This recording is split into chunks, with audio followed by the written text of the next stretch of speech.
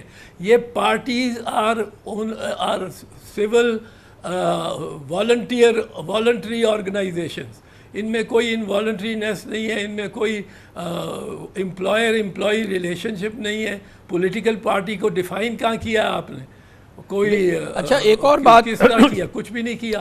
وہ پارٹی ایک جگہ پارلیمنٹری پارٹی لکھا ہوا ہے ایک دم.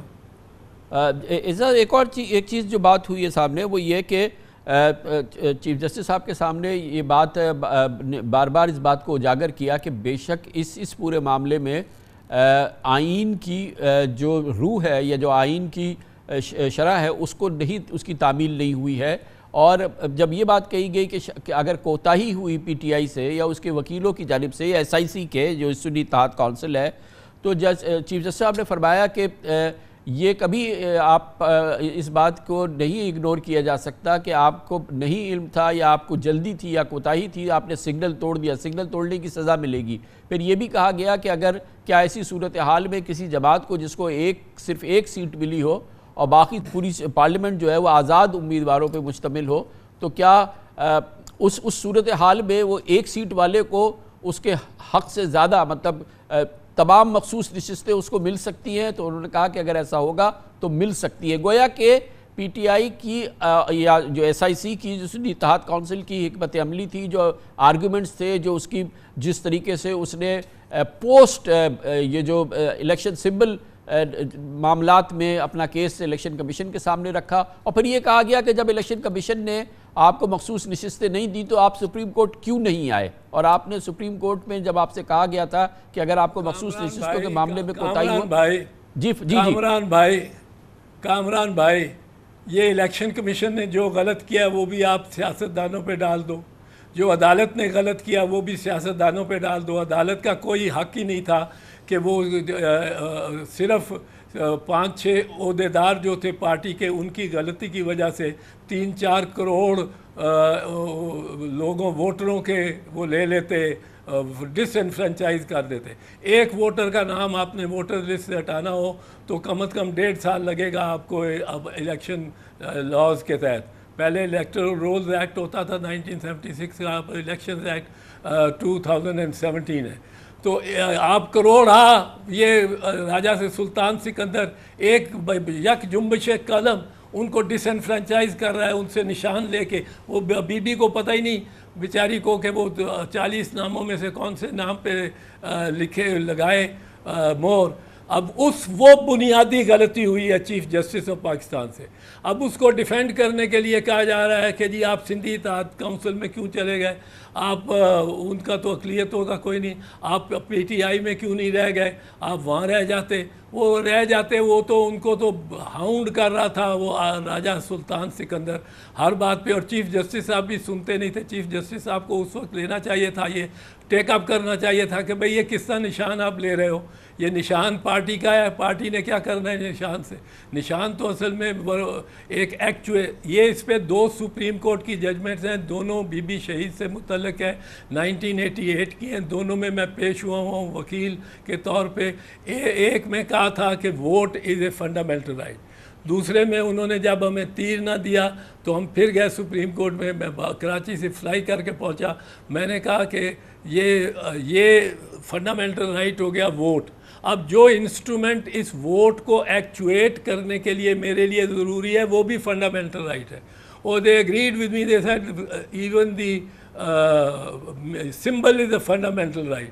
تو یہ تو چیف جسٹس صاحب دیکھتے نہیں کہ خود انہوں نے ایکچولی وہ جو کہا ہے نا منیب صاحب نے کہ چیف صاحب کی ججمنٹ کو اب وہ کرٹیسائز نہیں کرنا چاہتے، شائستہ زبان استعمال کرنا چاہتے ہیں، اور وہ کہہ یہی رہے ہیں کہ چیف صاحب کی وہ ججمنٹ جو سمبل والی ہے وہ ایک ایسی غلطی ہوئی ہے کہ اس کے بعد کیسکیڈ آف ایررز ہوا ہے، ان کے الفاظ سے کیسکیڈ آف ایرر. اب یہ کیسکیڈ آف ایرر چلتا جا رہا ہے، ساری ملک کے آئین اور قانون کو آپ تباہ کرتے جا رہے ہیں. تباہ کس طرح کرتے جا رہے ہیں کہ آپ ہر پریمس غلط پریمس پہ استعمال کر رہے ہیں. آپ شروع ہوتے ہیں، پریمس آپ کا یہ ہونا چاہیے سائفر کیس میں کہ سائفر میں مندرجات کیا ہے اور کیا وہ پرائم منسٹر کو بھیجا گیا، اور کیا پرائم منسٹر نے اپنے حلف میں یہ حلف لیا ہوا ہے کہ وہ اگر اس کو کسی سازش یا اس قسم کی بات کا پتہ لگے تو وہ لوگوں تک لے کے جانے کا حقدار ہوگا. اوتھ پڑھتے نہیں، آئین پڑھتے نہیں، ہر چیز میں آپ ایک لگاتے ہیں کہ جی ویکنسیز رہ جائیں گی، بہت ویکنسیز ہو جائیں گی تو ہاؤس کمپلیٹ نہیں ہوں گے. ارے بھائی آرٹیکل 66 کہتا ہے صاف کہ جتنی بھی ویکنسیز ہوں ہاؤس کی پروسیڈنگز پہ کوئی اثر نہیں پڑے گا، کوئی انویلیڈیٹ نہیں ہوں گی. آپ آئین تو پڑھیں.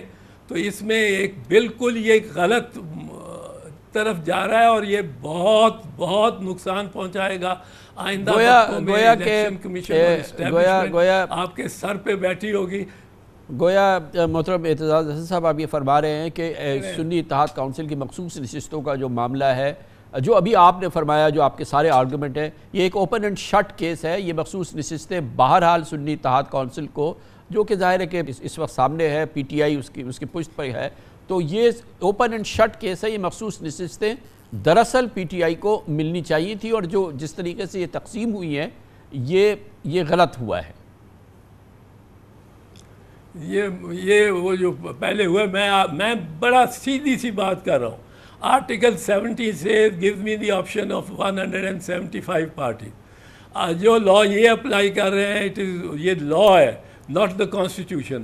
یہ it has to comply with the constitution. یہ مجھے آپشن دے رہا ہے 11 یا 15 یا 20 جتنی پارٹیوں نے کنٹیسٹ کیا ان میں سے کوئی چنو. میں کیوں چنوں ان میں سے؟ میں چنوں گا جو باہر بیٹھی ہوئی پارٹی ہے جس نے حصہ نہیں لیا. وہ جب ہم 30-40 ممبر اس کے ممبر ہو جائیں گے تو وہ پارلیمنٹری پارٹی بھی بن جائے گی. عورتیں اس طرح آ رہی ہیں تو یہ انڈیپینڈنٹس کیوں نہیں چوز کر سکتے ایک ایسی پارٹی کو؟ They have a right. Just because I have been elected as an independent, you are taking away my fundamental right to choose any of the 175 parties. یہ آپ کا راجہ سلطان سکندر کر رہا ہے، اور کر رہا ہے اس لیے کہ یہی بات چیف جسٹس صاحب نے اپنے فیصلے میں لکھ دی ہے. اب یہ بات تو غلط ہے نا کہ آپ اور سندھی اتحاد کونسل کو اس لیے آپ نہیں چوز کر سکتے کیوں نے الیکشن نہیں لڑا، اس کا ممبر کوئی نہیں. سوشلسٹ پارٹی آف پاکستان کا بھی کوئی ممبر نہیں ہے، کوئی اس نے الیکشن نہیں لڑا. لیکن اس کو اگر 40 جا کے ممبرز انڈیپینڈنٹ ممبر وہ جا کے کہتے ہیں کہ ہم سوشلسٹ پارٹی کے ممبر ہیں اور 3 دن کے اندر بن گئے ہیں اور ہماری یہ اسٹرینگتھ ہے اور 2 عورتوں کی سیٹیں اسٹرینگتھ پہ ہمیں ملنی چاہیے، تو 2 عورتوں کی سیٹیں ان کو ملنی چاہیے. یہی سنی اتحاد کونسل کا معاملہ ہے یا کسی اور جماعت کا معاملہ ہے؟ اس میں کون سی دشواری ہے؟ بڑی نوازش. بہت بہت شکریہ بیرسٹر اعتزاز احسن ہمارے ساتھ موجود تھے. اس کے ساتھ ہی ہمارے آج کے پروگرام کا اختتام ہوتا ہے. کل آپ سے پھر ملاقات ہوگی انشاءاللہ. کل تک کے لیے کامران خان کو اجازت. اللہ حافظ ناصر.